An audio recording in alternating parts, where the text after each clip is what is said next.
नाशिकमधल्या कंपनीतील धर्मांतराच्या प्रकरणी मंत्री गिरीश महाजन यांनी धक्कादायक अशी माहिती दिली आहे।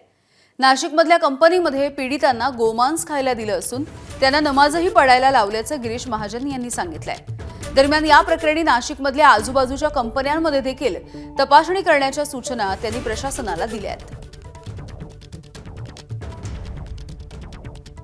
त्या संदर्भामध्ये सगळ्या चौकशा सुरू आहेत आणि म्हणजे मुलींना गोमांस खायला घालणं, त्यांना महिनाभर रोजे पकडायला लावायचं, त्यांना नमाज पढायला लावायची आणि धर्मांतरण करायचं, म्हणजे हा प्रकार खरं म्हणजे अशी कल्पनाही करता येत नाही। आणि एवढ्या मोठ्या कंपनीमध्ये अशा पद्धतीने सगळे हे त्या ठिकाणचे लोक करतायत, काही अधिकारी करतायत, काही वरिष्ठ अधिकारी आहेत त्या ठिकाणी महिला, त्यांच्याकडे तक्रार करून सुद्धा त्यांनी या संदर्भामध्ये कुठली दखल घेतलेली नाही।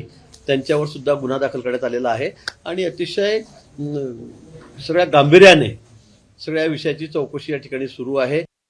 अतिशय गांभीर्याने विचार करतात, त्या ठिकाणी नोकरीचा आमिष दाखवून मुलींवर अशा पद्धतीने अत्याचार होतोय, धर्मांतरण केलं जातंय, त्यांना गाईचं मांस खायला लावतायत। मला वाटतं हा विषय अतिशय गंभीर आहे। म्हणजे या ठिकाणी सुद्धा असं की नोकरी लावून देतो वगैरे म्हणणारे काही लोक आहेत का, बहादर आहेत का, तसं की चाललंय का? अतिशय सिरियस, अतिशय गांभीर्याने हा विषय सुद्धा त्याच्याकडे बघावं लागेल। आणि मी पुन्हा सांगेल की इतर कंपन्या ज्या आहेत त्या ठिकाणी सुद्धा खूप लक्ष घालण्याची गरज आहे, खूप लक्ष घालण्याची गरज आहे। कारण मला वाटतं हे सगळं रॅकेट आहे। एबीपी माझा, उघडा डोळे बघा नीट।